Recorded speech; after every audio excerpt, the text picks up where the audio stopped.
दोस्तों नमस्कार। दोस्तों, क्या हफ्ता था। जो हफ्ता पिछला हफ्ता निकला है, जो 8 तारीख से 12 तारीख का ट्रेडिंग वीक था, उसमें ट्रेडिंग वीक में जो एक्सपेक्टेशन थी उसके उलट ही रिजल्ट्स आए और निफ्टी ने काफ़ी टाइम के बाद 25,000 का लेवल क्रॉस किया। और ये अब क्लियर लेवल क्रॉस है। अभी की तारीख में तो 25,114 पे निफ्टी क्लोज दिया है और बैंक निफ्टी में भी ऊपर का ट्रेंड रहा है पूरे हफ्ते के दौरान और 54,809 का फिगर दिया है। पूरे हफ्ते के बीच में रुपी ज़रूर फ्लक्चुएट रहा और उसने अपना लाइफ टाइम लो लगाया, बट फाइनली जो क्लोज हुआ है रुपी वो 88.27 पर क्लोज हुआ है। इसी हफ्ते के अंदर हमने गोल्ड में और सिल्वर में नए हाई बनते हुए देखे और गोल्ड ने जो हमारी ट्रेडिंग रेंज थी, हमने प्रिडिक्ट किया था 1,05,000 से 1,12,000 के बीच में गोल्ड रहेगा, 1,11,000 के बीच में। खैर, गोल्ड ने क्लोजिंग जो दी है 1,09,356 की क्लोजिंग दी है। सिल्वर में हमने ट्रेडिंग रेंज बताई थी 1,20,000 से 1,30,000 के बीच में सिल्वर रहेगी और सिल्वर ने बिल्कुल टॉप पे जाकर क्लोजिंग फिगर दी है 1,28,840 की। 1,29,000 की फिगर को टच करके ये सिल्वर थोड़ा सा नीचे आई है क्लोजिंग आवर में। और जो हमारी प्रिडिक्शन थी सिल्वर के ऊपर एक्सक्लूसिव वीडियो था, उसमें हमने बताया था कि 20 अगस्त से सिल्वर में एक बुल रन शुरू होगा और वो बुल रन 15 सितंबर तक तो बिल्कुल रहेगा। और उसी के दौरान आपने देखा कि 1,10,000 से सिल्वर जो चली है वो 1,29,000 का हाई टच करके आई। तो जिन्होंने सिल्वर में इन्वेस्ट किया उन्होंने खैर भरपूर प्रॉफिट कमाया। मेरे को कई लोगों ने वीडियो के कमेंट्स डाले हैं और पर्सनल नंबर के ऊपर भी उनके कमेंट्स आए हैं और वो सिल्वर में आगे जानने को इच्छुक है। तो हम जानेंगे आज के एपिसोड में कि सिल्वर में आगे क्या स्ट्रेटजी रखनी चाहिए। और गोल्ड में जो बुल रन अभी शुरू हुआ है, जिसको हमने प्रेडिक्ट किया था कि इस महीने से बुल रन शुरू हुआ है और उसके ऊपर हमने एक अलग से एक्सक्लूसिव वीडियो भी बनाया था गोल्ड में कि 13 अगस्त के बाद जिस तरह से बृहस्पति पुनर्वसु नक्षत्र में आए हैं और वो जून 2026 तक पुनर्वसु नक्षत्र में ही रहने वाले हैं, जिससे गोल्ड में बराबर तेजी रहेगी और नीचे का डाउनसाइड नहीं दिखता है। और उसी अनुरूप आप देख पा रहे हैं 1,03,000 या 1,04,000 से जो 1 तारीख को गोल्ड का स्टार्ट हुआ था, वो गोल्ड ने जो क्लोजिंग दी है 1,09,356 की क्लोजिंग दी है। अभी पिछले हफ्ते ज़रूर गोल्ड उतना नहीं भागा जितनी सिल्वर भाग ली है, बट ओवरऑल इसमें भी पॉजिटिव ट्रेंड ही है।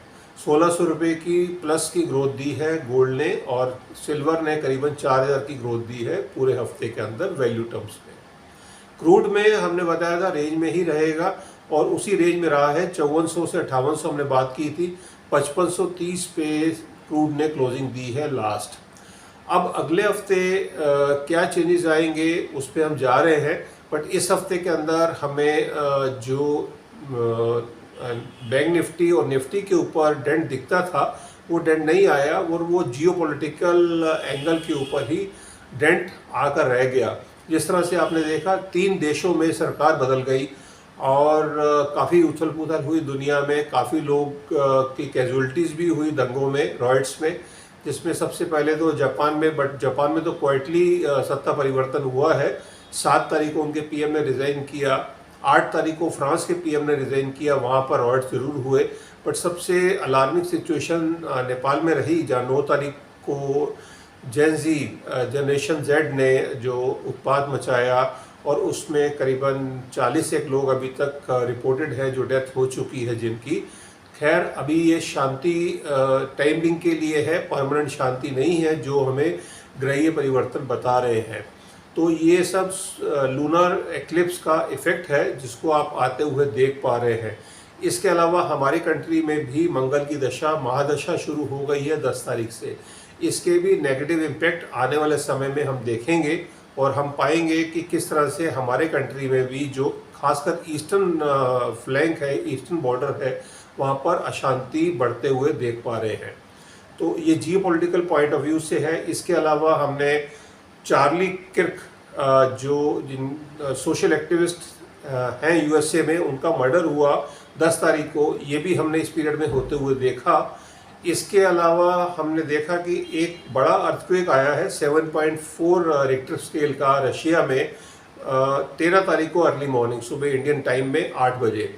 तो नीचे जियोपॉलिटिकल चेंजेस तो हो ही रहे हैं, जियोग्राफी में भी काफ़ी चेंजेस हो रहे हैं।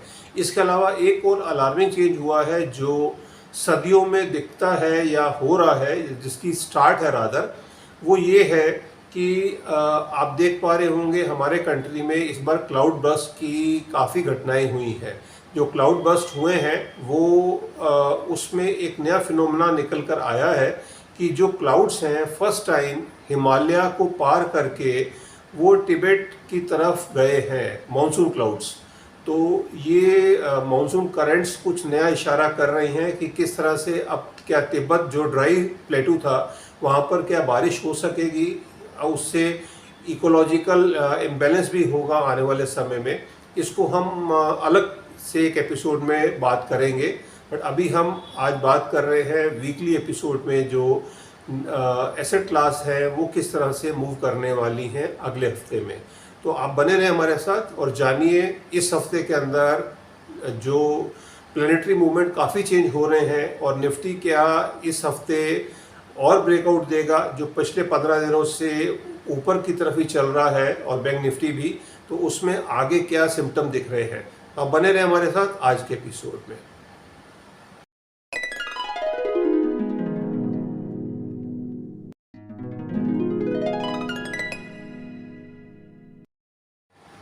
दोस्तों, नेक्स्ट वीक की प्रिडिक्शंस में जाने से पहले डिस्क्लेमर क्लॉज भी है कि आप जो भी प्रिडिक्शन सुनने जा रहे हैं या समझ रहे हैं ये सब एजुकेशनल पर्पस के लिए है, और इसका जो प्रॉपर ट्रेड होगा उससे कोई लेना देना नहीं है।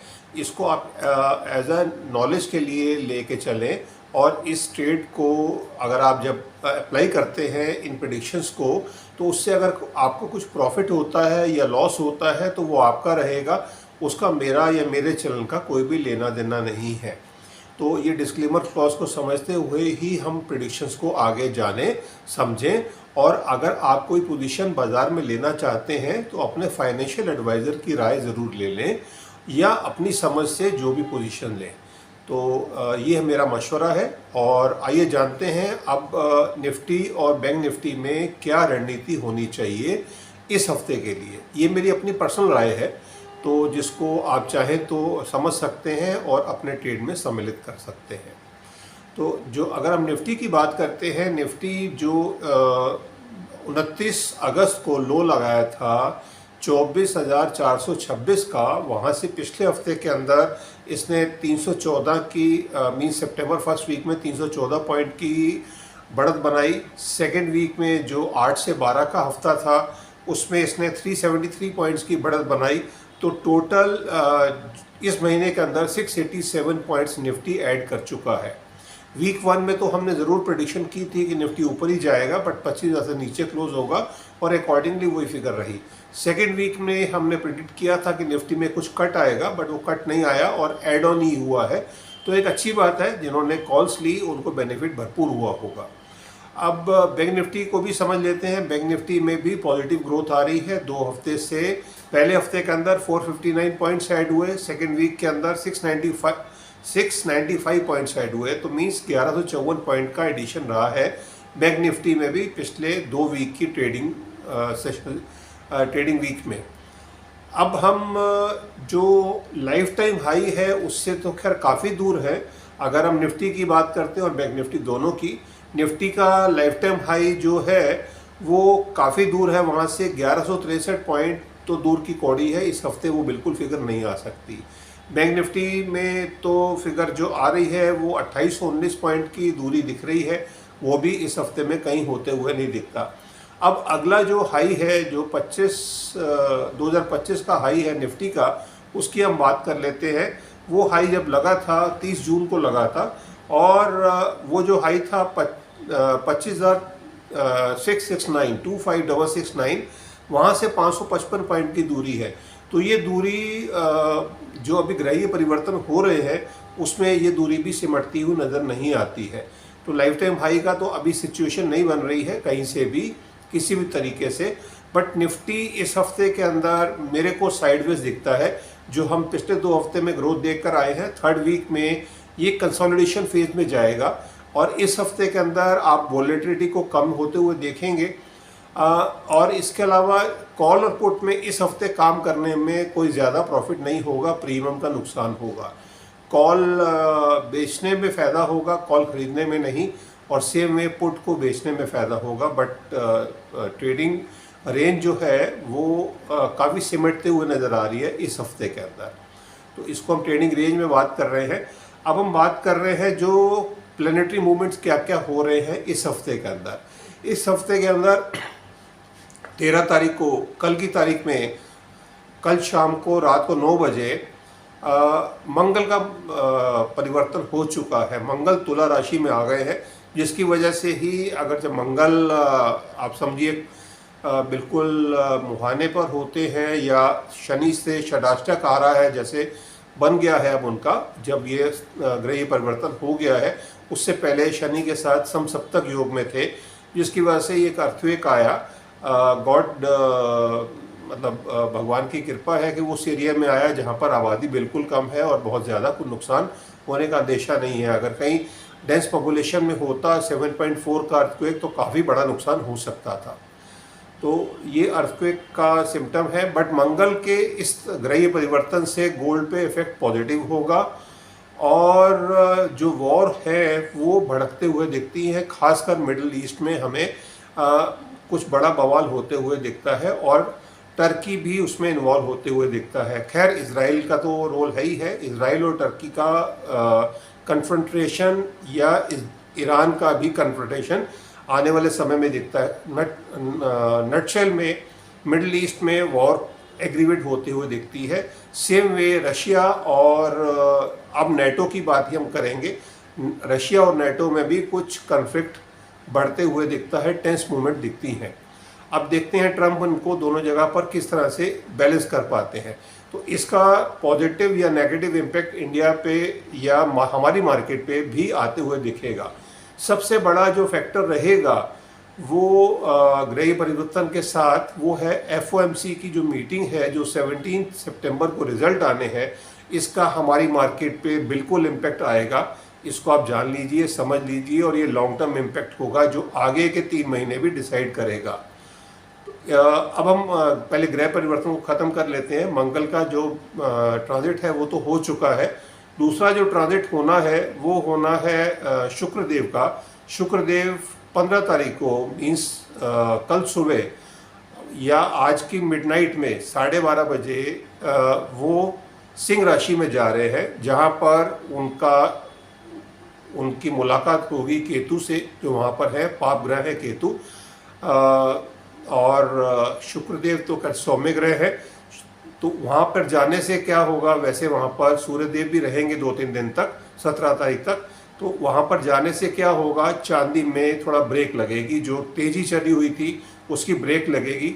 बट ये ब्रेक कहीं से डिक्लाइन नहीं दिखाती है बड़ा, तो एक कंसोलिडेशन फेज में जाएगी चांदी। और जिसको आप समझ सकते हैं, जिस तरह से गोल्ड 22 अप्रैल को 1 लाख टच करके और पिछले 4 महीने से कंसोलिडेशन फेज में था, इस तरह से सिल्वर के अंदर साइडवेज मूवमेंट रहेगी, बट अपस्टेक ऊपर की रहेगी। इसको आप ये मत समझिए कि चांदी वीक ऑन वीक डाउन हाथ नहीं जाएगी, चांदी में कंसोलिडेशन रहेगा। तो अगर आप इन्वेस्टेड हैं तो बिल्कुल बने रहें, कोई बहुत बड़ा नुकसान नहीं है, बल्कि आप पोजीशंस को और ऐड अप कर सकते हैं। इस पीरियड के अंदर एक बड़ी अपॉर्चुनिटी मिलेगी सिल्वर के अंदर। You can add on silver positions on decline. आप डिक्लाइन पे, अगर आप पोजिशनल ट्रेडर हैं, अगर आप 1 महीने बाद रिवॉर्ड देखना चाह रहे हैं, तो आप चांदी में पोजीशन ऐड करें। गोल्ड में तो day on every day growth दिखेगी। तो ये सब है। सिल्वर की पोजीशन हमने बात कर ली। मंगल की वजह से गोल्ड में मूवमेंट होगी और सिल्वर की वजह से सिल्वर की जो मूवमेंट है वो शुक्रदेव से देखी जाती है। तो शुक्रदेव की वजह से कंसोलिडेशन आएगा। थर्ड जो ग्रहीय परिवर्तन होगा वो कल होगा 11 बजे। वो निफ्टी और बैंक निफ्टी पे डायरेक्टली इम्पैक्ट करेगा। वो है बुध देव का अपने उच्चतम स्तर पर जाना, और वो कन्या राशि में जा रहे हैं। साल में एक बार उनकी मूवमेंट कन्या राशि में होती है। नॉर्मली अगस्त एंड सितंबर second third week maybe fourth week तक भी होती है, क्योंकि सूर्य के आगे पीछे रहते हैं। और सूर्य भी अब 17 तारीख को, इसके बाद जो अगली मूवमेंट होगी वो सूर्य की मूवमेंट होगी। 17 तारीख को सूर्य भी कन्या राशि में जाएंगे, जहाँ पर बुध आदित्य योग बनेगा। ये मार्केट को हेल्प ही करेगा, मार्केट को डाउन नहीं करेगा। तो आप ये समझ लीजिए मार्केट में डाउनसाइड अभी नहीं है। इस हफ्ते के अंदर कोई बड़ा फॉल नहीं आने वाला है। सूर्य की मूवमेंट से और एफओएमसी की मीटिंग से काफ़ी चीज़ें हिलेंगी ज़रूर, बट वो इम्पेक्ट अगले हफ्ते में आ पाएगा। इस हफ्ते के अंदर मे बी अमेरिकन मार्केट के अंदर प्रॉफिट बुकिंग आए यूएसए मार्केट में, और जिसका थोड़ा सा इम्पेक्ट हमारी मार्केट पे भी आ सकता है, बट बहुत बड़ा नेगेटिव इम्पेक्ट नहीं दिखता है। तो इसी के लिए हम इस हफ्ते को एज ए कंसोलिडेशन वीक मान रहे हैं, जो आगे के ट्रेंड को सेट करेगा। एफओएमसी की मीटिंग में रेट कट तो आना ही है, जो डेड श्योर है 25 बेसिस पॉइंट या 50 बेसिस पॉइंट। प्रोबेबिलिटी 95% तो 25 बेसिस पॉइंट की है, बट वहाँ पर जो यूएस ट्रेजरी बॉन्ड की यील्ड कैसे बढ़ती है उस पर सारी नज़र रहेगी। अगर यूएस ट्रेजरी बॉन्ड की जो यील्ड है वो तेज़ी से बढ़ी तो हमारी मार्केट से पैसा निकलेगा, और उसका इम्पेक्ट हम आने वाले हफ्तों में देखेंगे। तो वो एफआई ने ऑलरेडी बहुत पोजीशन शॉर्ट करके रखी है, वो इसी वजह से करके रखी हुई है क्योंकि वो इस मीटिंग का वेट कर रहे हैं।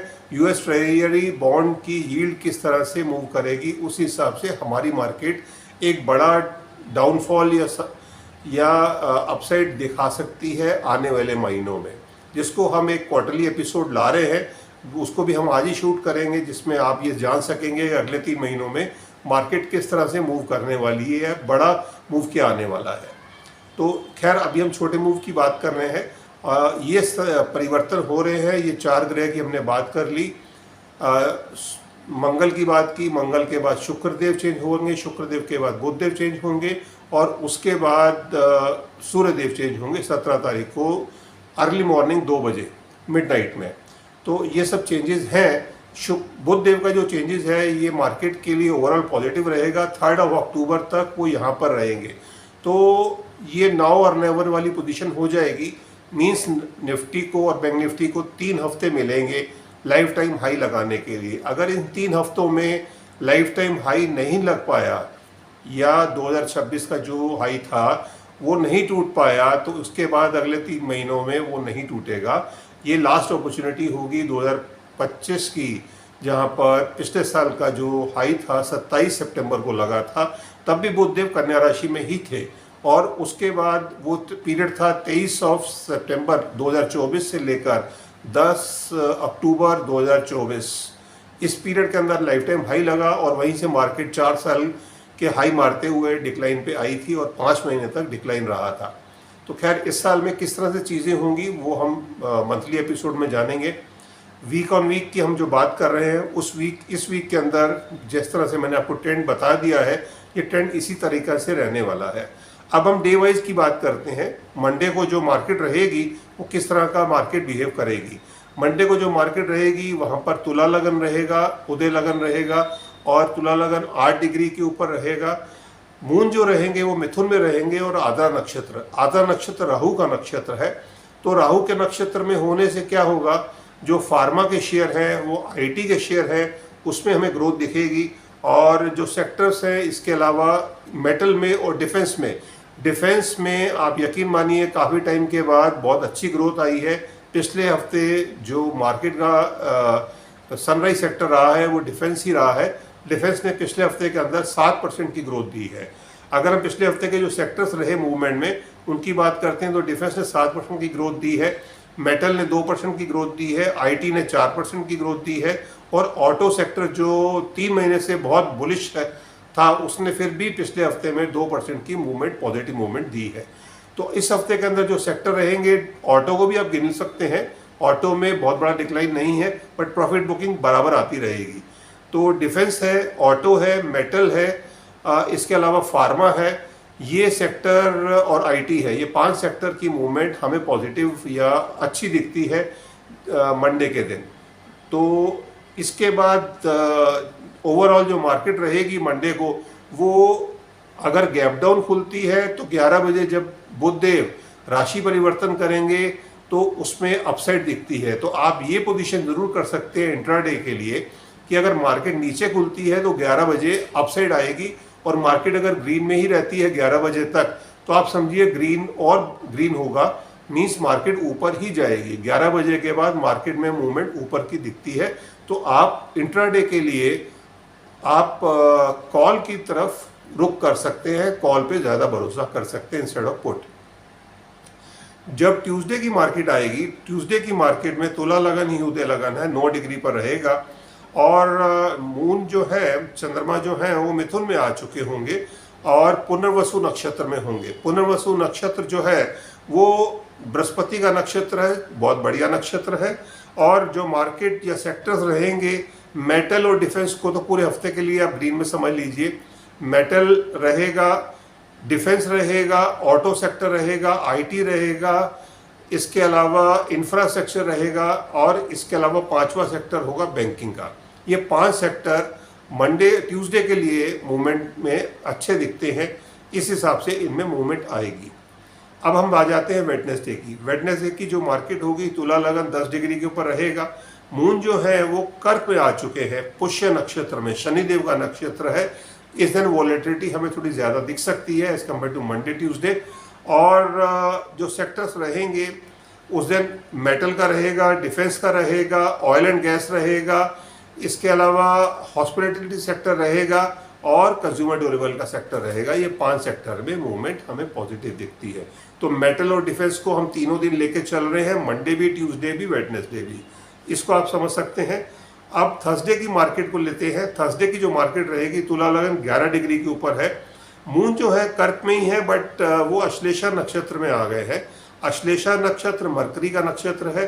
तो जो सेक्टर्स उस दिन रहेंगे वो बैंकिंग के रहेंगे, एनबीएफसी का सेक्टर रहेगा, इसके अलावा फार्मा का सेक्टर रहेगा, आईटी का सेक्टर रहेगा, और एफएमसीजी का सेक्टर रहेगा। ये 5 सेक्टर की मूवमेंट आते हुए दिखती है थर्सडे के दिन।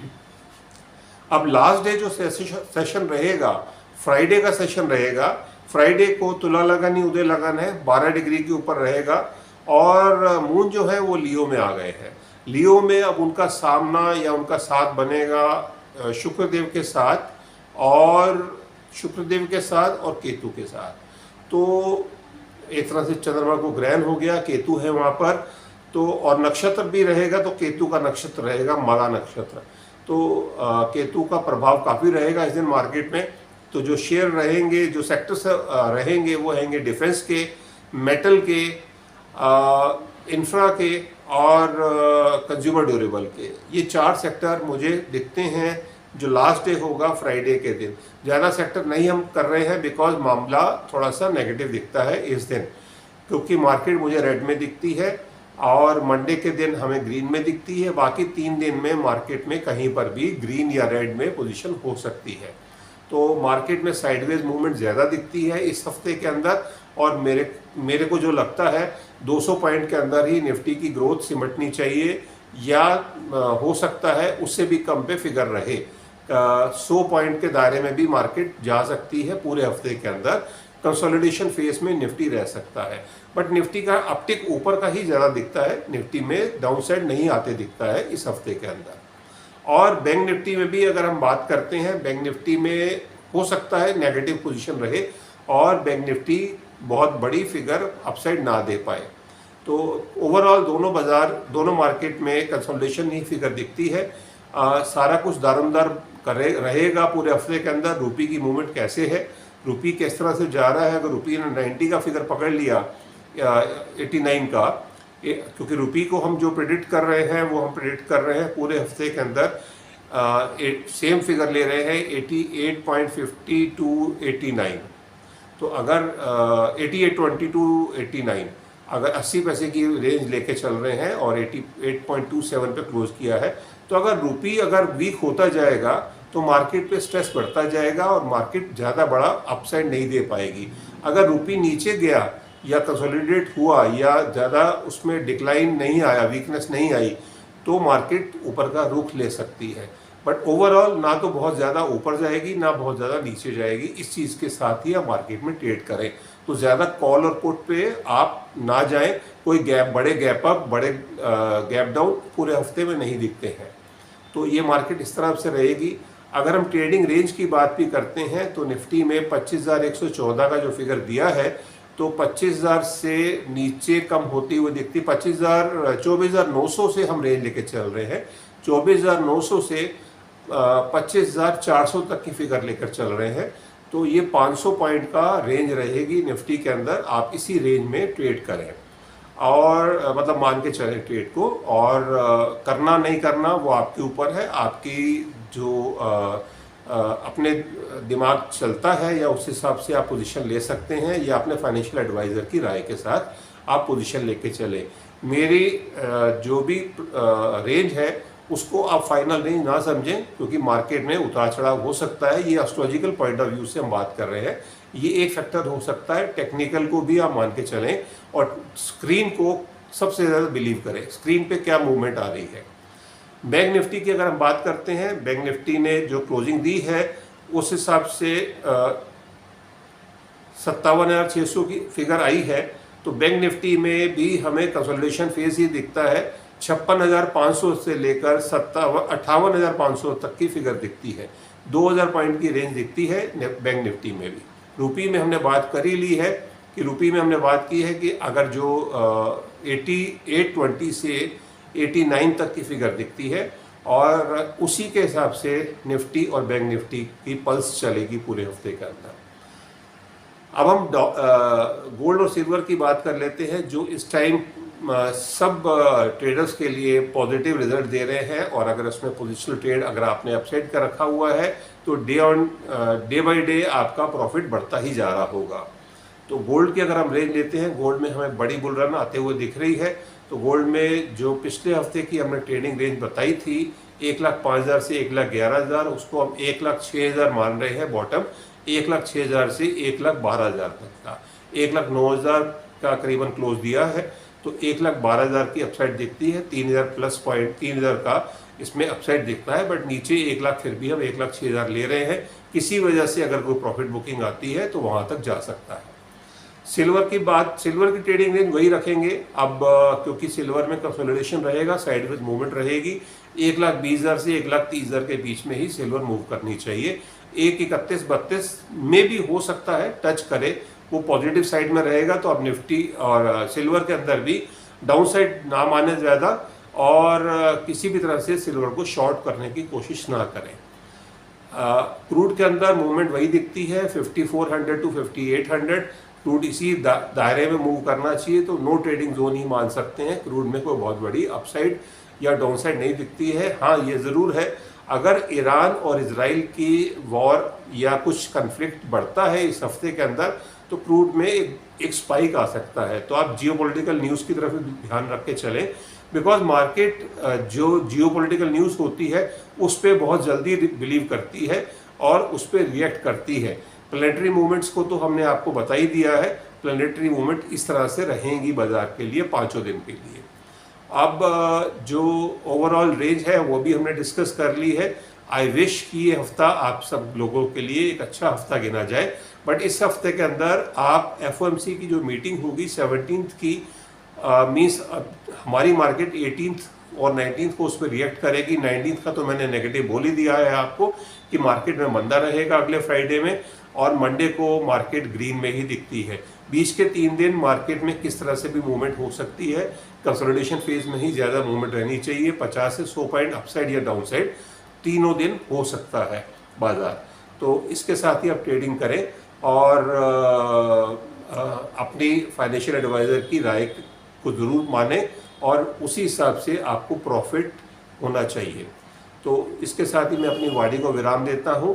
बाकी ये नंबर जो स्क्रीन के ऊपर आ रहा है, इस नंबर पर कोई जो नए सब्सक्राइबर आए हैं या फर्स्ट टाइम आप विजिटर हैं, तो आप इस नंबर पर एक बार अपनी बर्थ डिटेल भेजकर 1 टाइम फ्री कंसल्टेशन ले सकते हैं, समझ सकते हैं कि आपके लिए कौन से सेक्टर्स अच्छे रहेंगे, किस सेक्टर्स में पैसा लगाना आप लोगों के लिए फ़ायदेमंद रहने वाला है। ये फ्री एडवाइस रहेगी एक 1 टाइम के लिए, और उसके बाद अगर आपको एडवाइस अच्छी लगती है या आप हैंड होल्डिंग चाहते हैं तो आप पेड एडवाइस भी ले सकते हैं हमसे। डेली बेसिस के ऊपर भी शेयर ट्रेडिंग में या कमोडिटी ट्रेडिंग में किस तरह से ट्रेड किया जाए, क्योंकि हमारे पास जो क्लाइंट्स हैं वो आप समझिए ऐसे भी क्लाइंट हैं जो स्टूडेंट्स हैं और 10 से 20 हज़ार की इन्वेस्टमेंट के साथ उन्होंने हमारे साथ ज्वाइन किया है, और ऐसे भी लोग हैं जो 10 CR तक की इन्वेस्टमेंट कर रहे हैं। प्रॉफिटेबिलिटी भी उसी हिसाब से आपको आएगी। मेरे कुछ क्लाइंट ऐसे हैं जिन्होंने 8 लाख रुपए इस हफ्ते में ही प्रॉफिट कमाया है। तो ये सब आपके स्टार्स के साथ है और हमारी गाइडेंस है। हमारी गाइडेंस आपको रहेगी और आपकी स्टार्स की ब्लेसिंग कैसी है उस हिसाब से आपकी प्रॉफिटेबिलिटी बढ़ती जाएगी। तो सही डायरेक्शन में अगर काम करेंगे तो आपका प्रॉफिट बहुत भरपूर होगा, और आप गलत डायरेक्शन में जाएंगे तो आपको प्रॉफिट नहीं होगा और आप लॉस मेकिंग प्रोपोजिशन लेकर आएंगे मार्केट से बाहर, तो आपको हमेशा मंदा ही मिलेगा, आपको लॉस ही मिलेगा। तो ये पोजीशन को ध्यान में रखते हुए ही आप ट्रेड करें। हमारी बेस्ट विशेस है आपको भरपूर प्रॉफिट आए। इसके अलावा जो बुध देव का जो चेंज हुआ है या होने वाला है 15 तारीख को कल 11 बजे, ये कन्या राशि और मिथुन राशि या मिथुन लगन और कन्या लगन के लिए बहुत बड़ा अच्छा पीरियड होने वाला है। ये 18 दिन का पीरियड रहेगा। 15 सितंबर से लेकर 3 अक्टूबर तक ये इस साल का बेस्ट पीरियड होगा, 18 दिन। तो इस पीरियड का भरपूर लाभ उठाएं जो कन्या लगन वाले हैं या मिथुन लगन वाले हैं, क्योंकि बुध आपकी राशि के स्वामी है। तो कन्या राशि, बुध राशि, कन्या राशि और मिथुन राशि या कन्या लगन या मिथुन लगन, ये जो भी इनके प्लेनेट के साथ जिनकी भी राशि पड़ती है उनको भरपूर प्रॉफिट हो सकता है। इसके अलावा वृषभ या तुला, उनके लिए भी प्रॉफिटेबिलिटी बिल्कुल बनती है, बिकॉज वो शुक्रदेव से रूल्ड है और शुक्रदेव बुध देव के अति मित्रता है दोनों के। इसके अलावा कुंभ और मकर के लिए भी बेनिफिट है, बिकॉज ये एक ही ग्रुपिंग में आते हैं। ये जो प्लेनेट हैं बुध देव, शुक्रदेव और शनिदेव। तो जो दूसरी राइवल पार्टी है वो है मंगलदेव, चंद्रमा, सूर्यदेव और बृहस्पति, वो अलग पार्टी में होते हैं, और राहु केतु जिस घर में होते हैं उसी हिसाब से पोजीशन चेंज करते हैं। तो इस तरह से ग्रहों का जो है वो समीकरण बनता है। तो खैर ये हमने बात की, और किसी को अगर कुछ समझना है कि मेरी कुंडली किस तरह से बात कर रही है या बता रही है, उसके लिए नंबर स्क्रीन पर आ ही रहा है। तो इस नंबर पर आप फ़ोन करके पहले तो आप डिटेल भेजेंगे, सब भेजेंगे, हम आपके कैलकुलेशन करके आपको समय देंगे। उस समय पर आप कॉल करके अपने बारे में जान सकते हैं। याद रखिए, पहली बार के लिए फ्री ऑफ कॉस्ट एडवाइस है और उसके बाद चार्जेस होंगे। तो ये कहते हुए हम अपनी वाणी को विराम देते हैं। धन्यवाद। भारत माता की जय। जय हिंद।